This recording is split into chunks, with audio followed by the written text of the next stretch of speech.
action is, you can see right there, getting him in the turn, hitting all the cars in the turn. Don't let him pass you. Don't let him pass you.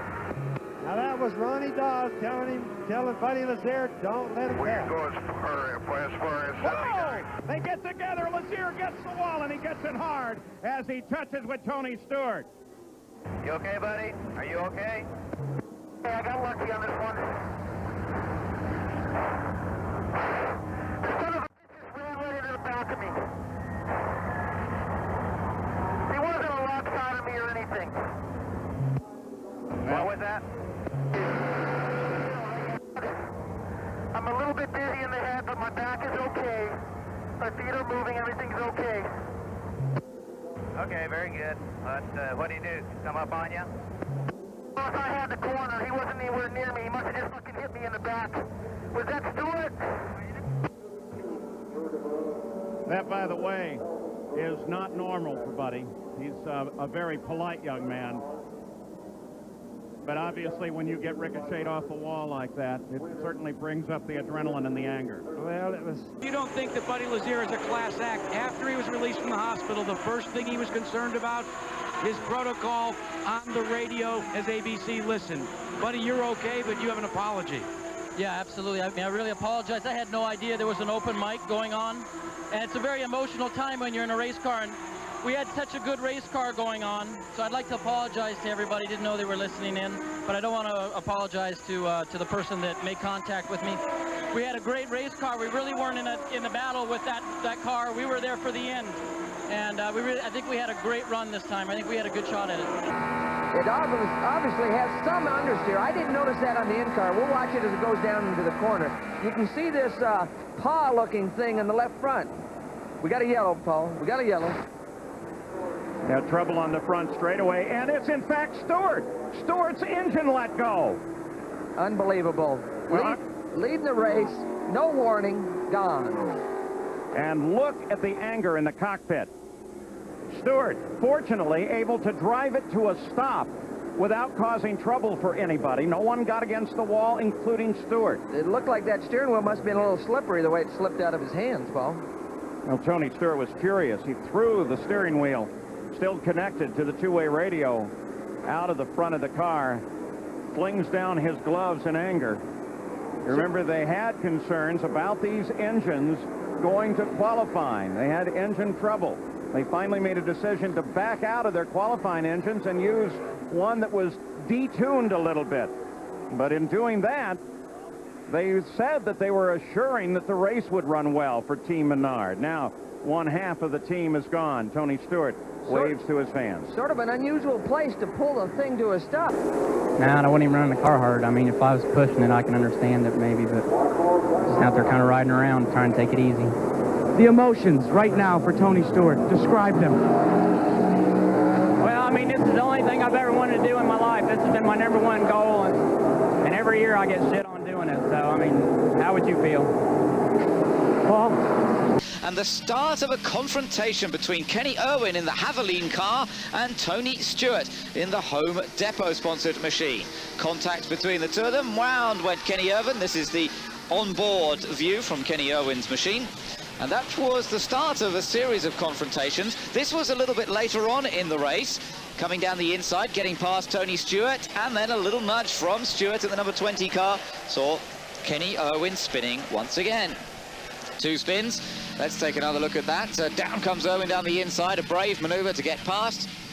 Just a slight contact from Tony Stewart, and round went Kenny Irwin. Well, they both survived that one, but it wasn't going to be forever, because Irwin got his revenge a little bit later in the race, lap 147, and this time Tony Stewart backed heavily into the wall. Well, perhaps Irwin on board with him now. Take a look at this, giving a little nudge to Tony Stewart, perhaps getting his revenge for the earlier spins. These two used to race against each other in sprint cars.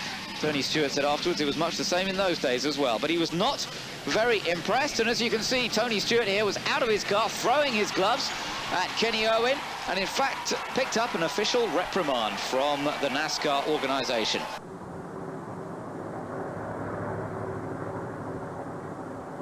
Going in the corner right there, he just gets a touch. Right, ooh, and the back end gets off the gas. Was that Tony Stewart that he made contact with, Robbie? And through the grass. Boy, those roof flaps really did their job then, because that car wanted to take off. It sure did, and Robbie Gordon, I don't believe, hit anything. Just a long and very scary slide.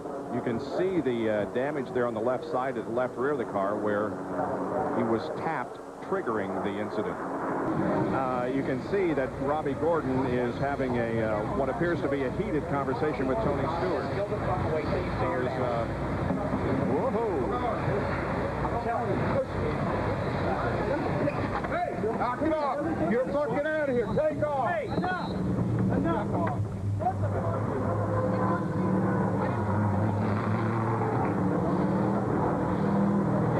Wow.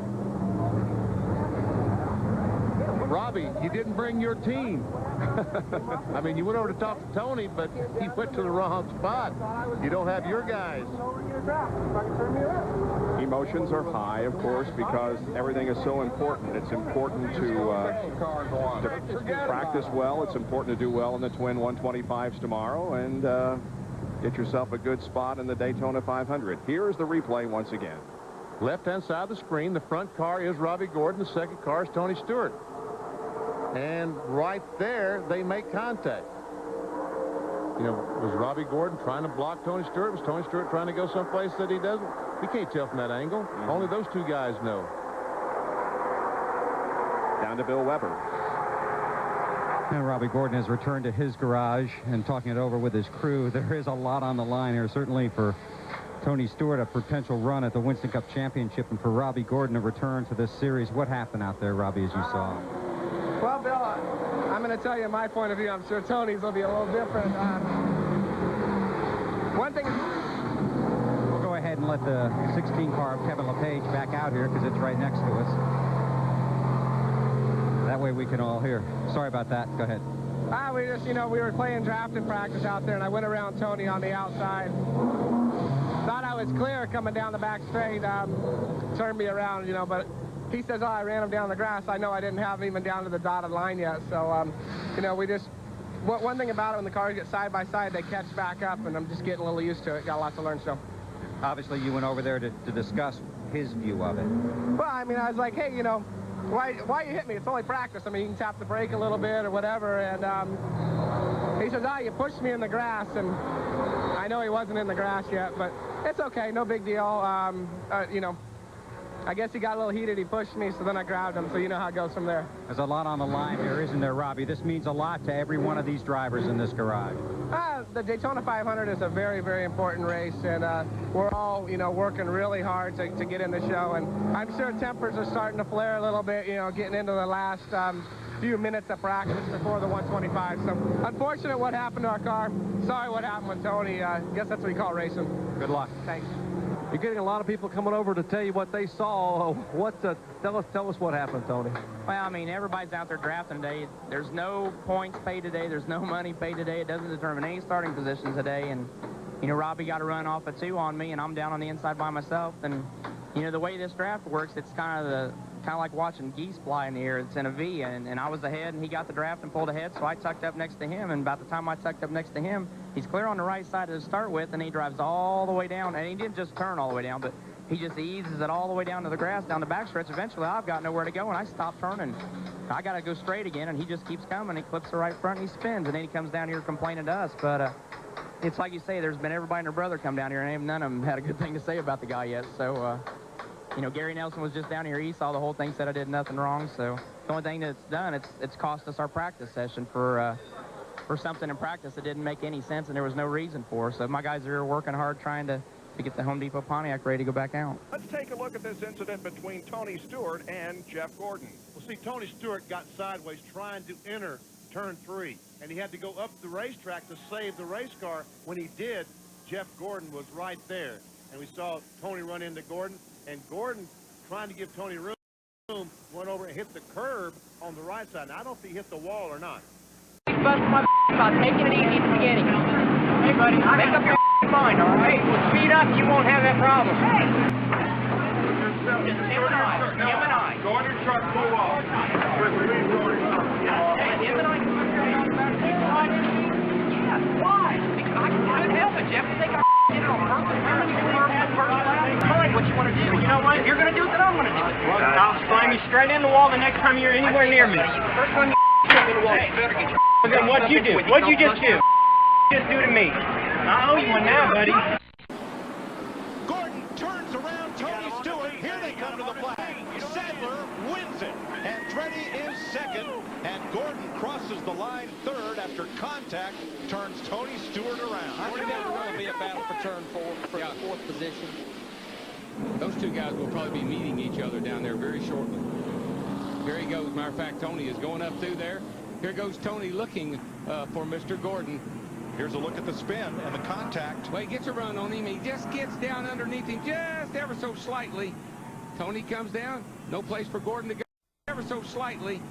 Tony comes down. No place for Gordon to go. And here's Tony over here on the front straightaway. And watch this.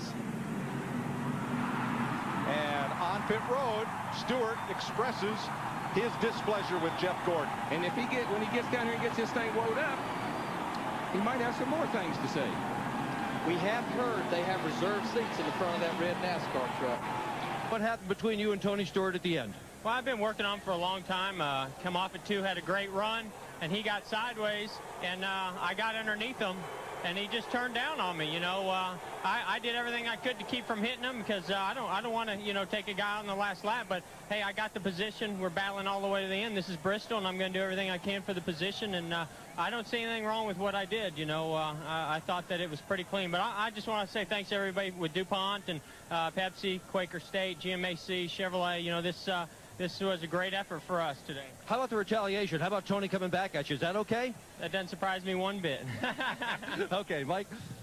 Well, it's nice when you can laugh about it afterwards, but that's two drivers fighting for one spot on the last lap. Yeah, it is, and I know Jeff wouldn't have done that, but yeah, I see he's having trouble. He can't even get it. He's having trouble in the pits. I think he might have a brake problem.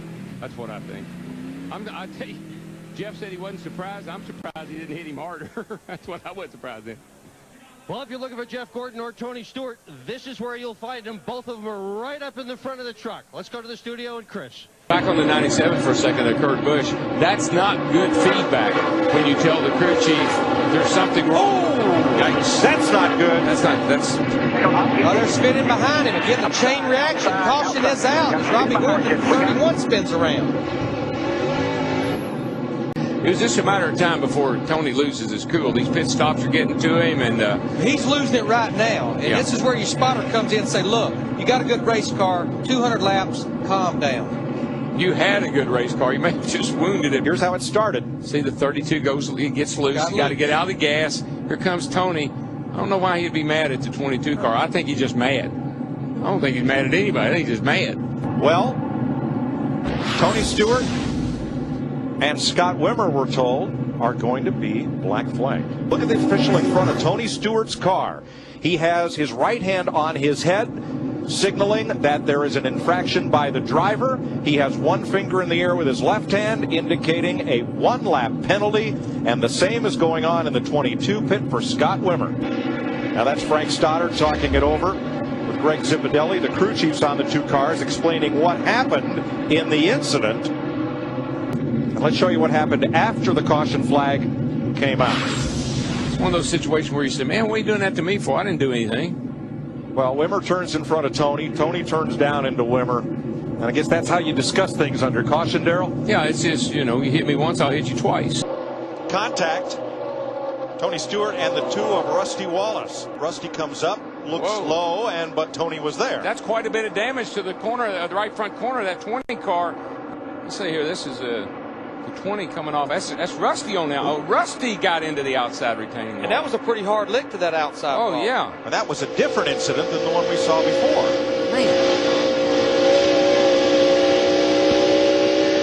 They're going to get working real hard and try to get the thing back in shape, get it out, try to get some points. But I had a really good car today. If it wasn't for about the first 5 or 6 laps where Stewart and I got together and he got me in the fence over there and bent the lower ball joint in, then the car went to not handling right. So then we struggled around with it. We still had a pretty good car after that. You know, they were reading off the times. It was an easy top 10 car, but not to be today because of the wreck. But the Stewart guy, man, I'll tell you, I don't know what's going on there. He's coming out of back straight with his finger out the window and just give me the bird all the way down the straightaway after he run me through the fence. So I like to take that finger and jam it right up his rear end, I'll tell you that, because he's messing with the wrong guy with that mouth right now. I'm not in the mood for him right now.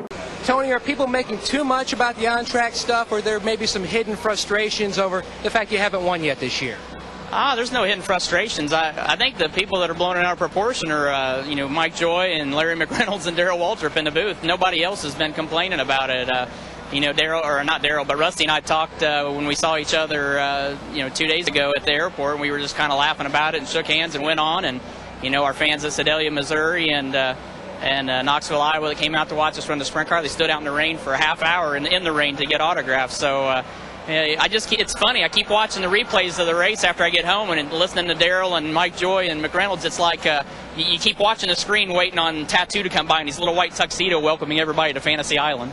Maddie, ask Tony, tell him this is a reality show. And, what we just talk about, I told him this the other night when I was talking to him, we just talk about what we see, and the one thing we see is a common denominator of him involved with a lot of other folks, so, I mean, we're not picking on him, we're just telling what we see. DW says, Tony, that he's not picking on you, he just is seeing what the video shows. Yeah, I know. Darrell's memory kind of gets a little screwed up sometimes. I guess he forgets that with all the rule changes he wants NASCAR to make, he forgets that if they changed the rules and took the champions provisional away, he wouldn't have been able to race the last 2 years. So I know Darrell's doing what he has to do at his job, but I think there's a lot of times what you see on the screen isn't the whole total story, and I think they've done a real good job in the booth of blowing things way out of proportion like they normally do. I guess that's probably what they need for ratings, which I think our sport's doing a pretty good job of ratings without having to butcher up.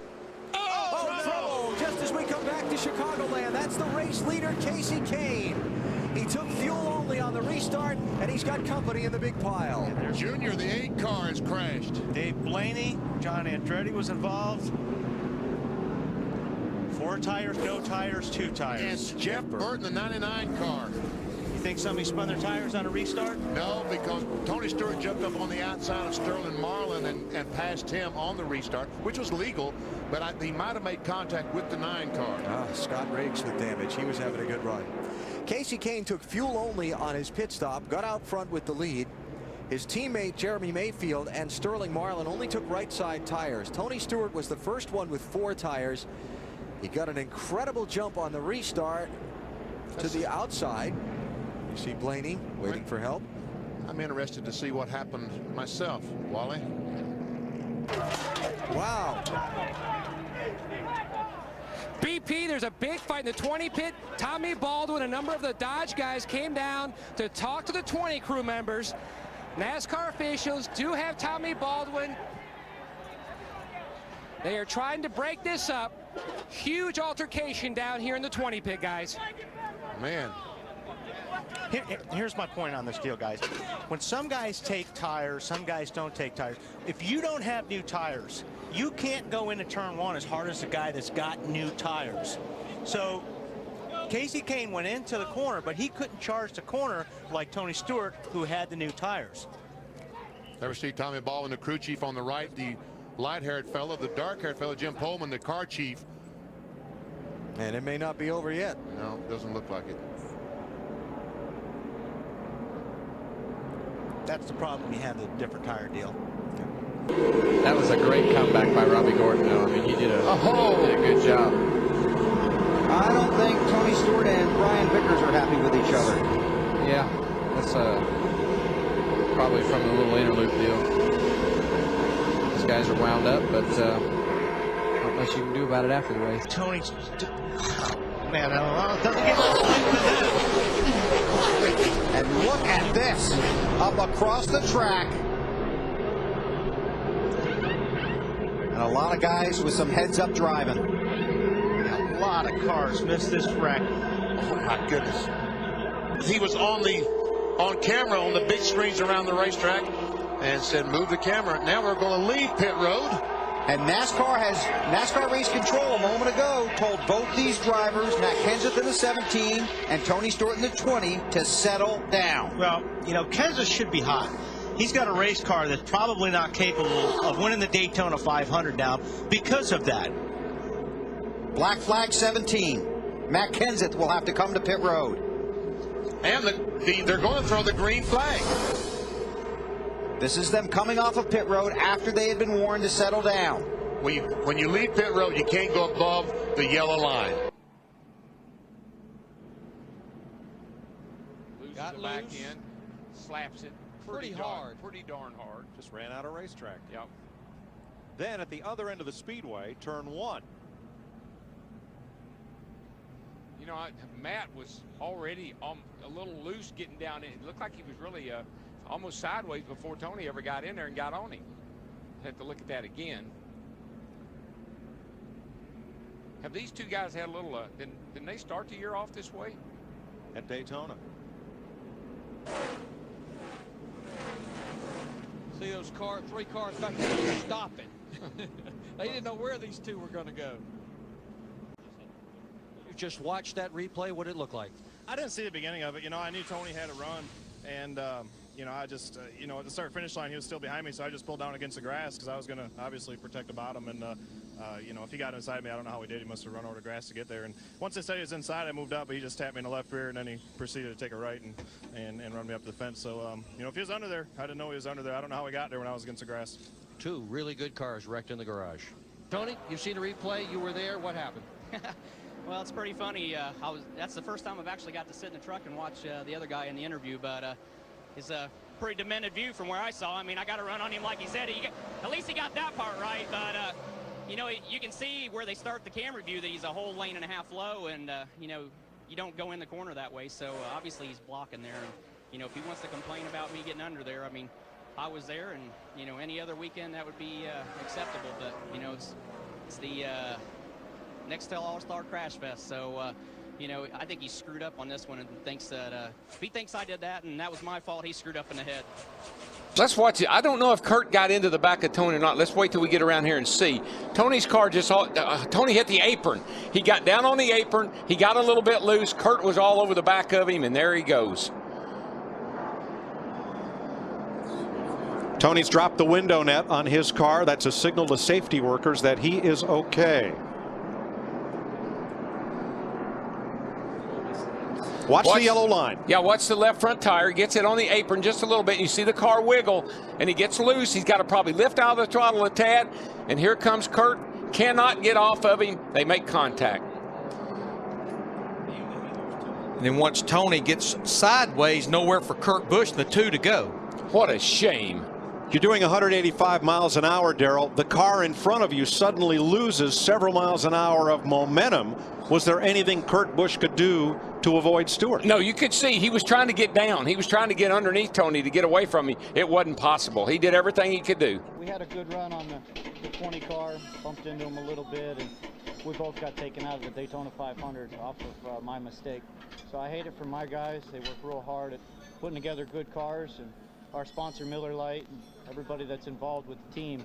We're real poised for a good run towards the end here, and we just got bottled up, a bunch of guys sliding around, and I made the first mistake. So I apologize to the 20 car. I know it doesn't help any. He's been a great friend at all these restrictor plate races. So we'll dig out of this, and we'll be back next week in California. I was just in the center of the corner, and all of a sudden it took off on me. So you know, I haven't seen it, so I don't know what happened, but pretty impressive to go to the back and get all the way back up to the front like that. I was really happy. That Home Depot Monte Carlo was awesome today. I mean, we you know, we fought back. We kind of were in a bad position that one pit stop where we had Robbie Gordon coming in, you know, toward the tail of the field. We were ready to go, and I stalled it trying to get out ahead of him, and then him and the 38 get together, and they're wrecked, and it just got us to the back, and then I just wasn't paying attention to my pit lane speed, and it was my fault and got us behind. So just got us to the back, but I was proud of, you know, I thought it would be a little quicker than it was getting to the front, but it took a lot longer than I anticipated. The cars are just so tight back there, and it's so hard to drive back there if you're in bad air, but just proud of these guys. I mean, they never got worked up. I never got worked up. We drove right up in front. Tony, you're out of the 500, but you're able to smile. Is that going to be a testament to the confidence you have in your season? Oh, I'm excited. I mean, these guys have done such a good job all week. I mean, our Chevy was fast. I mean, every time we were on the track, it's been fast. So, you know, it just wasn't meant to be today. So, just real proud of everybody at Home Depot, all 350,000 associates that were rooting for us today. We'll come back next year and get one. It's just a shame. I mean, they had a really, really nice facility here, and you know, Chris Powell and their staff really destroyed a really nice racetrack because they were afraid we were all getting strung out. And I guess they're smarter than we are, and smarter than NASCAR is as a sanctioning body, and think that if they redo the racetrack, that it's going to change things. But I don't know that Chris Powell has an engineering degree or anything like that in how to build racetracks. So I don't know. It's just frustrating. I mean, you come here and test, you know, and we were running really fast, and you come back and, you know, Goodyear brings a tire that they've changed on us. So, you know, it takes the 2 days that you spend out here plus the travel time and all the money that you spend to come out and test for these races. It takes all that and throws it out the window. And you know, if you look at how many cars crashed yesterday, not only in the Busch Series but the Cup Series too, it's an indication this track isn't very much fun right now to be on. Tony, thanks for the thoughts. Tony Stewart. By the way, Chris Powell, he's referencing to is the track general manager here at Las Vegas. A 4-car jam session that we've been watching for a lap or two has ended up with Kurt Busch in the wall in the number 2. He was racing with Tony Stewart, Greg Biffle, and younger brother Kyle. That was predictable. I mean, these guys were not cutting each other any slack, and they'd been doing it for a number of laps, and it was going to happen sooner or later. This was coming off turn 4. Now, Tony had already passed Kurt a couple of times, and he passed him back, and this time he just didn't. Kurt tried to come up in front of Tony, and he said, we're not having any part of that. Yeah, there was not a lot of give and take right there. Not at all. Denny Hamlin in the midst of that as well. Isn't this about the 3rd time, at least the 3rd time this year, that those 2 cars, beginning at the Daytona 500, have crashed together? Here they are racing each other pretty hard, and you see Biff run in there and bump the back of Kurt. Now Kurt gets a run underneath Tony Stewart here, and he thinks he's probably got him cleared, or at least he needs some room up. Ain't gonna happen. As they're looking at the damage to Stewart's car, Kurt comes up to offer his opinion. And guess what? They got the 2 car parked for the day. Meet me at the Oval Office. You know, pit road was just me stopping there to make a point and only making the situation worse, so that was my fault. But out on the racetrack with Tony, you know, we raced 10, 15 laps side by side.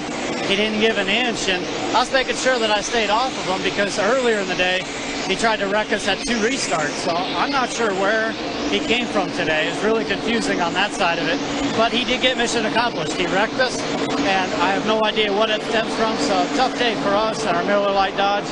And then just to hear that Bill France Jr. passed away, that's a tough moment. So I feel bad that, you know, some of this is going to be overshadowed what I did, but the most important thing is the France family today, so condolences to them. And, you know, for me, we just didn't finish again by a guy not giving an inch. Plenty of guys behind me all stacked up.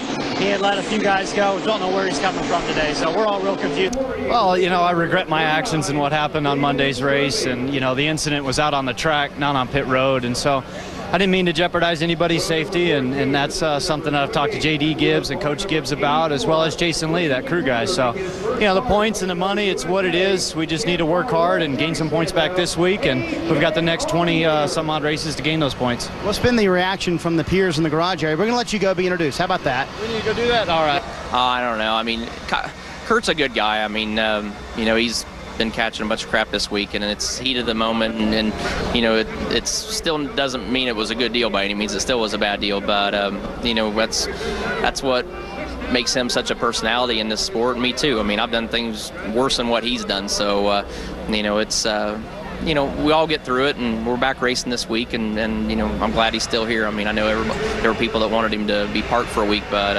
you know, I think this week caught his attention a little bit, and you know, like I said, I just, you know, maybe he got the picture that he's, you know, racing guys a little harder at wrong times of the race, and you know, maybe this week gave him some time to think about it. Now, you've won here in the past, but you've joked that this has been a tough racetrack for you for about the past 3 years, but the team had a lot of smiles at the end of final practice.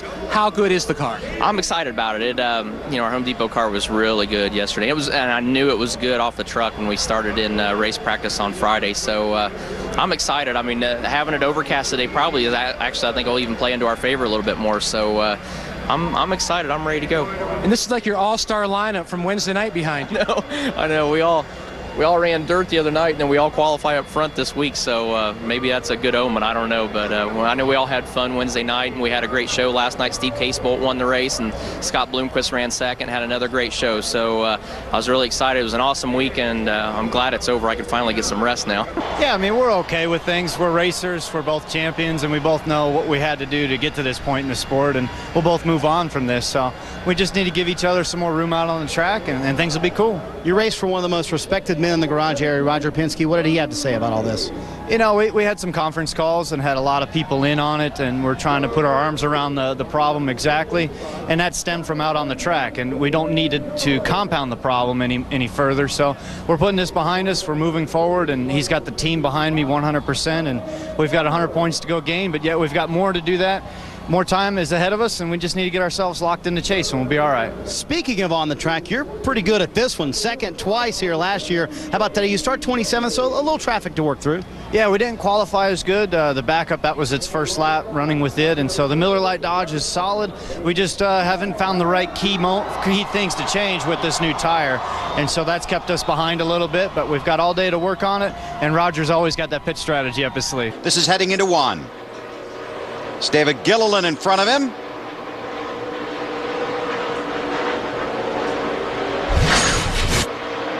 Ralph? Well, we're here with Tony. All right, Tony, your perspective, what happened? The kid's an idiot. He wins one Busch race, and he's a cup driver now. He's done stupid stuff all year. You know, he took us out at Talladega twice in a half a lap and kept us from finishing the race, and we're just following him in practice. I mean, I'm on sticker tires, and you know, I'm just going to follow him into one. He was going in on the high side, so it wasn't like he was erratic on where he was going, but he never points down to the inside and just all of a sudden checks up and just destroys the right front of our cars. So I'm just really curious what that idiot's thinking down there. I mean, I don't think he even knows what he's thinking. He doesn't do very many smart things out there. You're at Casey at Vegas, and he just is proceeding to be in everybody's way every week. So just kind of curious on why he thought he had to destroy the right front of our car today in practice and happy hour. Tony Stewart pretty frustrated, Marty. He had a very fast car in that practice session. Well, let's get the other side of the story. David Gilliland, what was your perspective on what happened? It looked like Tony, we were out there on a run for probably, 10, 15 laps, so we had slowed down a little bit. And I saw Tony coming. Looked like he was on new tires, and I tried to stay up high as I could getting in there, and he just ran in the back of me, ran me over getting in the corner. So looks like he misjudged it a little bit. He seems pretty upset. You going to go talk to him? No, I'm going to talk to him. He ran in the back of me. You know what I mean? I didn't run in the back of him, so I don't need to talk. There you go, guys. Two sides to every story. God, I love drivers. There's no room for wimps in this deal. No, man. Tony Stewart is in trouble. Oh, Tony Stewart, what everyone hoped would not happen, and he has trouble, and he gets the 99 car involved. Man, I tell you, that was just a bad decision right there. Leave him out there. I was worried about that. 10th caution flag today, and Tony Stewart has had a bad day go to worse, and not a great day now for the 99 car because he was caught in that situation. We don't really know what caused this spin with Tony Stewart. It may have been that tire or not, but well, he sure does look frustrated here. Very angry Tony Stewart in the car, and a lot of frustration. Word is he may have had some contact from another car. Because the tire quit smoking. I mean, he was doing a great job nursing that thing around there, just being very careful with the fender. And he did a great job with it because it was smoking less and less. But this might have been a complete different situation here. Well, the problem was he was going backwards, and he was being passed by so many cars. Well, they had dodged the bullet a number of times today, and he was just trying to just baby the car and take care of that left front tire. Climbs out, still has the Honda device on. All heavy damage on the back of that 20 car.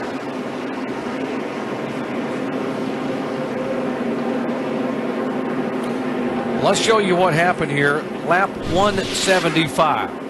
Here comes the 2 car. It looks like Tony was having some problems right there, struggling up against the up high, and the 2 car just had too much momentum on him.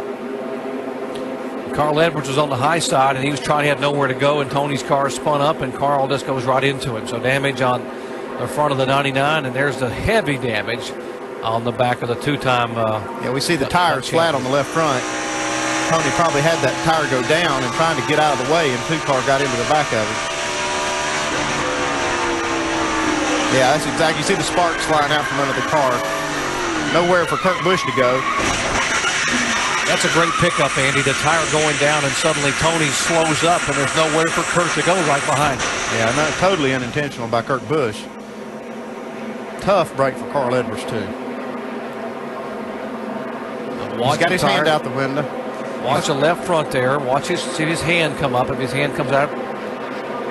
Tires down. You see the sparks flying. It is. Yeah. The sparks are flying out. The tires went flat. And what's Tony probably so frustrated about? He's trying to slow down, get out of the way, and he gets hit behind.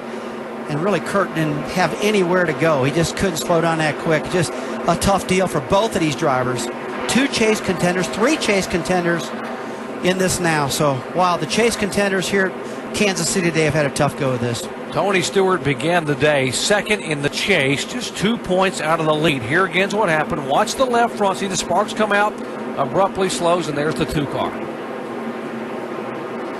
And I wonder how much damage Kurt Busch has on the front of his car, too. He had the fastest car in the field earlier. Poor Carl Edwards, he couldn't see anything. You know, the amazing thing about this tire failure on the left front of the 20 car is that it didn't actually blow out. And here's what happened in Budweiser Shootout practice. This is practice, Johnny. The 2 and the 20, once again, bam. Who's at fault? I don't know. I just think that was more racing, not giving and taking. The 2 car and the 20 car. Give me a break, guys. It's practice. Kurt moves up, yes, but Tony could lift a little bit here. You know what I'm getting at, Kenny? I mean, let's face it. There was no give and take in that. It reminds me of Allen Iverson, the basketball player. It's practice. Kenny, this is where he's wrong. Look at this. Once again, bam. Come on, we're aiming on pit road. The cars are under caution. Kurt Busch, you are wrong for doing that. You cannot do that, Kenny. Well, one thing I have to say, before anybody throughout the United States tries to separate these two, they are both champions. They both have great car control. But most importantly, they both are the same-minded people. They're both brutally in control of their careers. They know what they're going to do. And I'm going to tell you what, I've seen Tony Stewart do the same thing. But yet, you get him one-on-one at a dirt track at Eldora. These 2 guys were best friends last year. You get both of them one-on-one in the RV lot, and they're the nicest people. And I'm going to tell you what, Spence, they are the same people. Look at these guys. They're like boxers. They're in the ring, and they battle royale every year. And Kenny, this is where I think if you watch. If that's their best effort, and if that's the best product they think they can bring to the track, then I strongly suggest they go back to just making street tires, and I'm not even sure that's a good idea. I mean, I'm going home, and everything that I have that has Goodyears on it, I'm dismounting. They exited down to Formula One. They exited down to the IRL. They exited down to CART. They exited down to World Outlaws. And there's a reason for that, because Goodyear can't build a tire that's worth the crap. So if I were Goodyear, I'd be really embarrassed about this weekend and what they brought us here. It didn't keep us from winning the race, and how we got to second, I don't know. I'm really proud of our guys on the team and really proud of their pit stops, but it was ridiculous to have to race on a tire like this today. It's not at this form of racing. You know, if they can't do any better than that, they ought to just pull out of this sport and save us all a bunch of headaches, because I guarantee you Hoosier or Firestone or somebody can come in and do a lot better. 160,000 people, nobody's sitting down. Outside. I mean, I got up on the inside there and just flat out lost the thing. You know, I just was trying to win the race, and, you know, I hate it, but you know, the part that ticks you off is the spotters up there EMF and making you think it's coming from Tony. And, you know, Tony and I can work it out. We don't need some idiot up there, you know, stirring things up. I don't know. I thought I left him plenty of room, so I don't know. I was far enough ahead of him that I didn't see where he hit me or when he hit me. I mean, I don't know if I'm sure somehow it was my fault, so I'm just sorry I got in his way. Thank you, Tony. Goes Elliott there in the 19 car. He comes down the hill. Right in the front of David Gilliland. Get another look at it, but I didn't see that David Gilliland did anything wrong. He was right on the bottom of the racetrack. Oh my gosh! Hamlin came flying in there. Absolutely. Bill Elliott in the 21. You know, when you come under that, when you come out of turn 2 back there, Mike, under that bridge, down low, it's pretty hard for the spotters to see that point on the racetrack.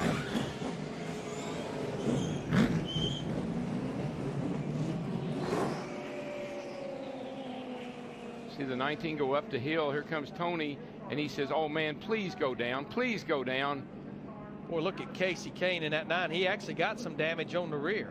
I take 100% responsibility. It's my fault for being even anywhere close to Elliott. So, you know, if I'm within a half lap of him, I expect that to happen. So it's my fault. I mean, I'm the one that hit him. So when I hit him, it caused all the guys behind us to wreck. So it's my fault. Is there any way to get your car back out there? Oh, I'm sure it is. It'll look like a dune buggy when we get out there, but we'll get it out there. I got a great group of guys, and unfortunately, adversity is our motto here at Joe Gibbs Racing. So we'll be fine. We'll get it fixed, and we'll go out there and just ride around and be a fixture out there the rest of the day.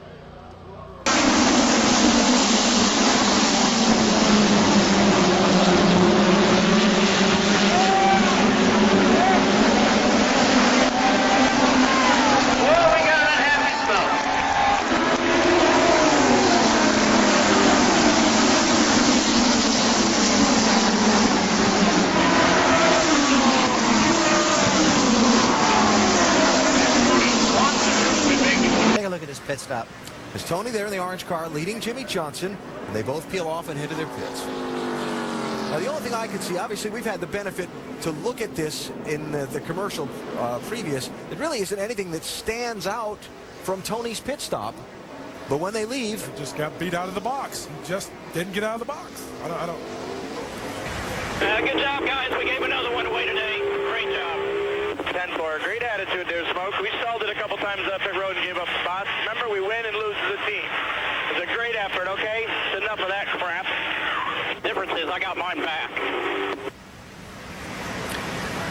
well, obviously frustration there, and it's, you know, I mean, what do you say to that? Here's the incident we talked about a moment ago. Tony trying to leave, and the gas man for Vickers on the hood. They're trying to get him off. Crew member kicks the door of the 20, not real happy about Tony coming through the edge of their pit. See what happened here.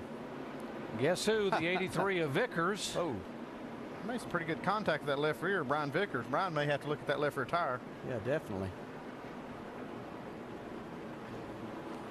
Yeah, they had the altercation. Actually, it was one of Vickers' crew members that was on the hood of the 20 car, and now the 20 goes for a wild ride.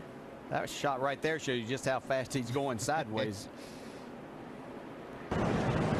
Nose to tail. Right in the middle of turn 2. Just about time he starts off the corner. There she goes. Oh my goodness, that could have been so much worse. Boy, it could have been real bad. There were a lot of cars coming at that 14 Tony Stewart. I think Stewart might get away. He might be able to fix his car. It didn't look like he hit anything that hard. Now watch as Newman's car goes sideways. Look at the fenders already exploded. Yeah. Wow. It's frustrating because the gold and blue down there are the cause of another deal. So just so tired of talking about Goodyear. It's ridiculous. I'm just over it. All I can say is we're making sure that we have the right answer and you know, try to make sure we're very objective and figure out exactly what happened to the tire, and he's got to react however he wants to react. Don't get him anywhere near me. Don't bring him anywhere close. Don't let him come close. I don't want anything to do with him. See that hand? Shoving to the bottom. See that He hand? just wanted to touch him, man. Just wanted to touch him. Can't get him to the high side. Here he comes. No, There he turns him. He turns him. Busch in the Oh, wall. my God. Here comes Stewart to the checkered Tony flag. Stewart. And another car Oh, gets yeah. in the backside. It's Casey Kane. And they're scattering everywhere as they come to the line. Some of these guys hit hard, man. And one of them was Kyle Busch. They're still hitting hard. Man, that's an ugly finish. But incredible. Incredible. But that was 100% mirror driving, and that's what you have. That's what Kyle Busch had to do. That's what Kyle Busch had to mirror drive. Tony Stewart had to put the car there and stick the car where we saw the same thing at Talladega when with the 09 car with Keselowski. He stuck his car in there, he drove it, he put it where it needed to be, and that's the way it was. Look at the damage to his race car as Kyle Busch crawls out and walks back down the racetrack. If the second place driver dumps, quote unquote, the leader, then black flag his ass. He doesn't get the win. You know, if he's on him from behind and moves him out of the way and there's no wreck, then fine. You know, he can win the race. But if you're up alongside the guy and you dump him, then I'd say black flag him and give the win to the third place guy. Now watch a 42. Tony pulls right up in front of Montoya there, with Montoya having a little bit of run. Yeah. That's pretty general for a driver to slide up like that. You know, the guy that has the run, you kind of have to understand that he's going to give you a little bit of room. Okay. There's your payback. Tony wasn't appreciative of that at all. And that cut the right front of Juan Pablo Montoya's car. It sends him into the wall then. Clear. Looking back from Jimmy Johnson right in front of this. And Montoya will slide all the way up right into the wall because of that cut tire. Yeah, if you're going for a championship, that's where you want to be looking at. It's in your rear view mirror. Well, the guy spinning sideways, Tony Stewart, back in 1999 did it, and he spins it down, comes down across the racetrack and nudges the pit wall. Comes out, and the 14 car is on the lead lap, being shown in the top 15, and there's the contact. That's a lot of contact. You see the hood buckle up on that 42. We'll show you how it started. This is not the first incident. If you just joined our coverage between these two guys today, two fiery competitors. See how that started again here. I think, yeah, right here, I think Tony got a little upset because Jamie in the one car cut him off. Then they make contact there. Now this is pretty much trying to get after him right there. You see those wheels going to the right and the left. So watch his front wheels. Make contact. Now he just says, I got to wear this cat out. Yeah, we got a lot of damage.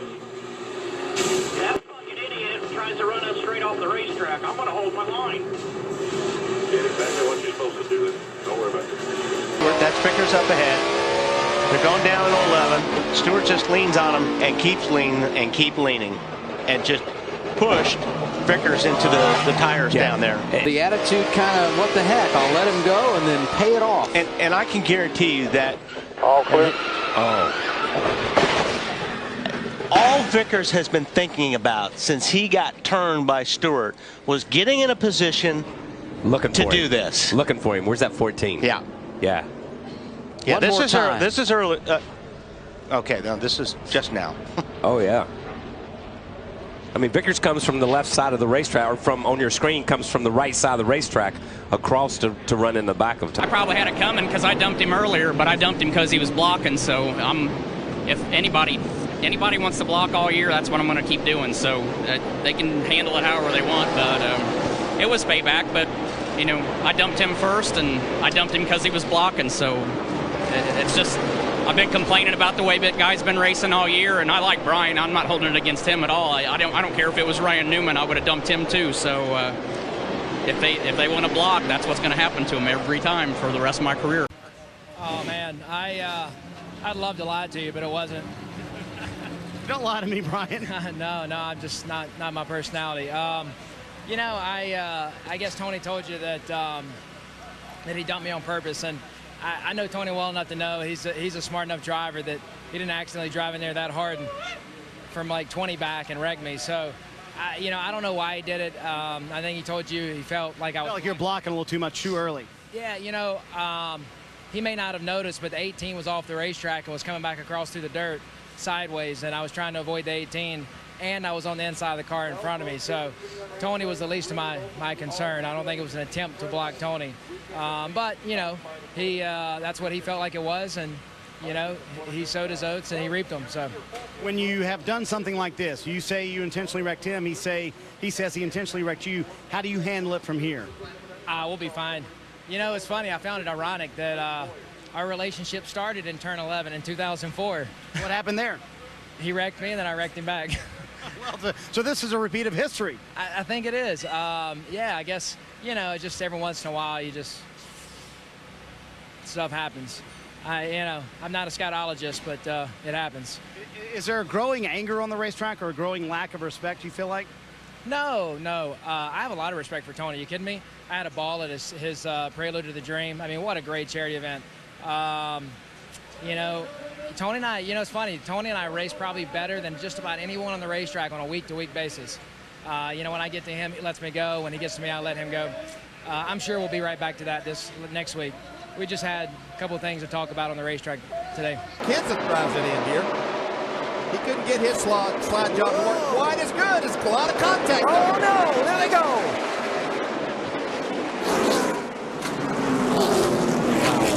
Didn't work out for either one of them.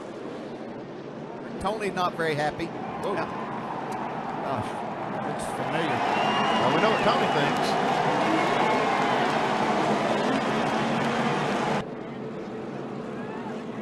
That's a perfect strike. That's a nice throw. You just used one hand, didn't you? Yeah, I'm right. I think he's got both hands. Look at it.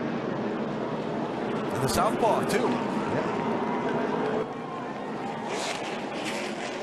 We were definitely faster than Matt after that restart. And checked up twice to not run over him, and I learned my lesson there. I'm going to run over him every chance I got from now to the end of the year, every chance I got.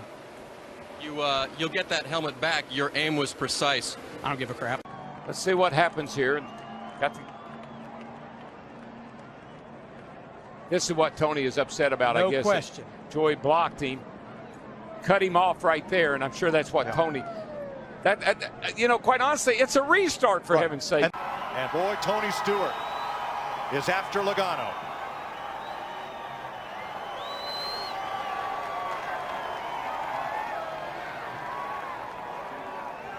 Well, I did see some punches thrown today. You can't say they're just pushing each other. Tony, what angered you at the end of the race? What did you take issue with? What the hell do you think I was mad about? Dumb little runs us clear down to the infield. He wants to about everybody else, and he's the one that drives like a little. I'm gonna bust his ass. Thanks, Tony. Thank you. That's been complaining about how everybody else is driving here, and then him to do that, it's a double standard. You know, he makes the choice. He makes the decision to run us down there, and when you run a driver down there, then you take responsibility of what happens after that. So. You know, he's a tough guy on pit road as soon as one of his crew guys gets in the middle of it. Until then, he's a scared little kid, and then he wants to sit there and throw a water bottle at me. So he's going to learn a lesson, and he can run his mouth on Twitter and stuff all he wants tonight. I got plenty of people that are going to watch for that, and but it's time he learns a lesson. He's run his mouth long enough. He sat there and done this double standard, and he's nothing but a little rich kid that has never had to work in his life. So he's going to learn with us working guys that had to work our way up how it works. Just spoke to Tony Stewart. He was really angry. Tell us what happened on the restart. Yeah, I mean, I had to throw the block there. That was a race for the lead, and I felt like if the 14 got underneath me, that was going to be the end of my opportunity to win the race. So I was just trying to protect the spot I had, and I was actually pedaling because I couldn't keep the 18 aligned. I was actually faster than 18 getting the tires hooked up. And then, you know, I'm trying to stagger myself, make sure I don't beat into the line, and then I had to block the 14th run because I was pedaling it. So I'll talk to him, and we'll see what happens. But, you know, I don't know where I think he finished decent, so we'll talk about it some more. Let's see what happens here. Took Stewart out of the groove. Yeah, he got up underneath him, pushed him up the hill, and when he did, everybody went by. Cost him 4 or 5 spots there. Now here's Kenseth. Tony Stewart getting up and against Kurt Busch.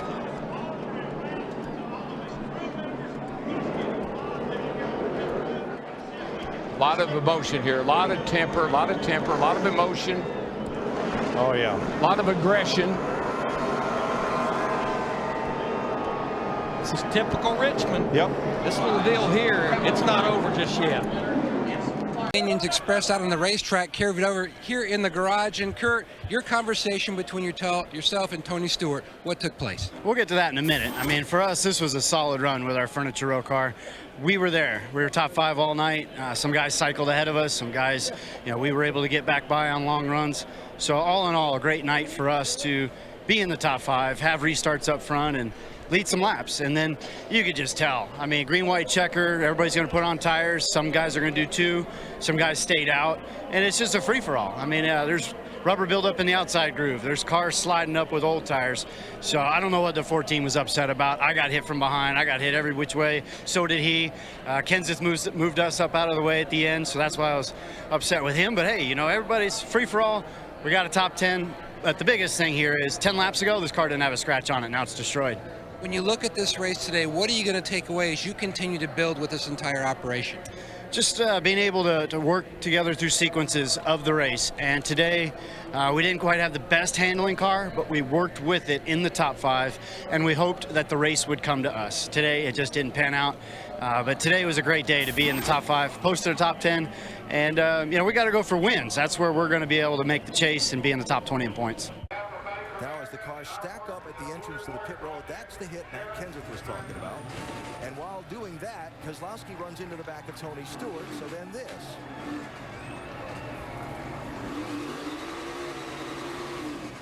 From Tony Stewart's bumper camera. And that's where all the front end damage came from.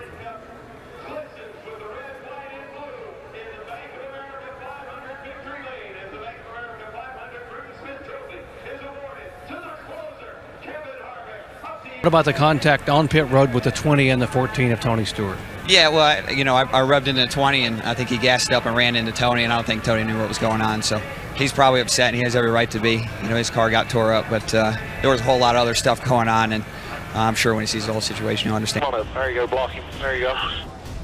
Yep, in the 78, threw right across in front of us. Bob, go down there and tell that stupid I'm gonna wreck his if I get to him today.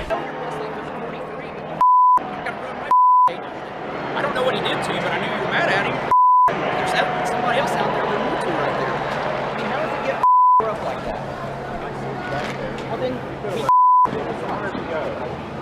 Well, then you think the same way when you're racing the guys around that you're having changing 3 lanes on them. I didn't do though. But I didn't think you did anything wrong either. That's all that's pissing me off. I'm all right with you being pissed off. That's all I'm asking. Well, when you see failure, that thing, you'll know how much. Just think about what some of the other guys around you. You're not. If you want to him, but I'm out there and you come darting across there like I wasn't involved in your. That's all I'm saying. If you want to be pissed at him, be pissed at him. Don't why they do it. That's all I'm asking. Yes, sir. Down goes Tony Stewart, turn 1. I think he made contact with Dale Jr. and cut a tire down. Dale Jr. 2 inside, 2 inside, 2 inside. 1 inside the 78, 1 inside on the line. Still 1 inside on the line in the middle.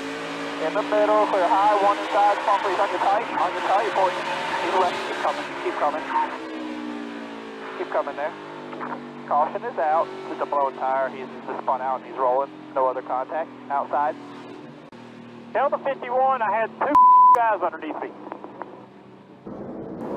I was trying to stay low for that 51 and the 14 must have gotten the left rear somehow.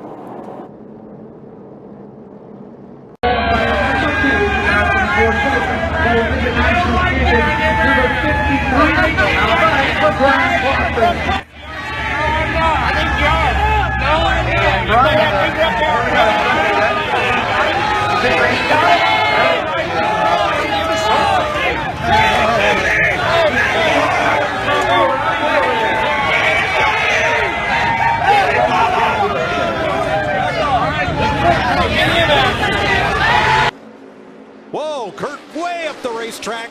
Not good. About to get crowded. Not good. Oh, he's coming to pit road 24. I think he. Crash. Matt. Kenseth. Tony Stewart. Casey Kane. All torn up. I think the 24 was thinking to come to pit road right there. When he slowed down, it just stacked them all up. Guys, a little bit. Tony Stewart, we need to see, make sure he's okay here, because that was a pretty hard lick. He got hit the wall and got hit pretty hard there, so we need to get him out of this car. A lot of smoke. Window net's down. That's a good sign. I think he's okay, but I just wanted to.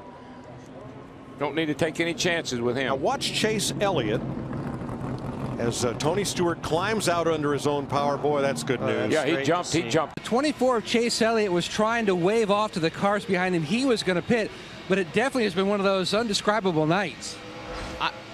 I'm as baffled as everybody. I don't know how in the hell we were scored a lap down after they stopped the 20 car and they pit everybody together, lap down and lead lap and lap down. It's the most screwed up all-star race I've ever been a part of. I'm glad this is the last one.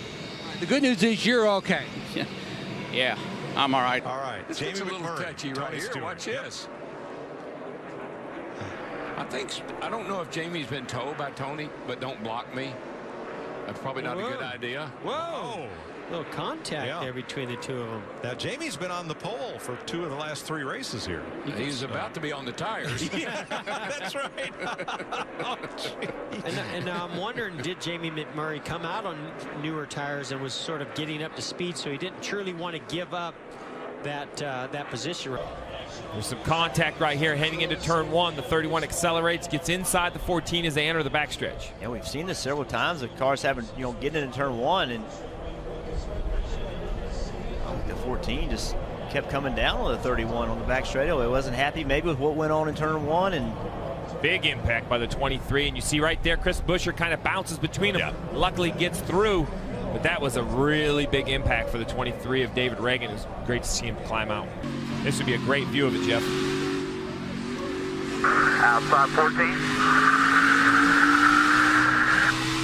19 straight back, looking inside tight, inside tight, inside tight.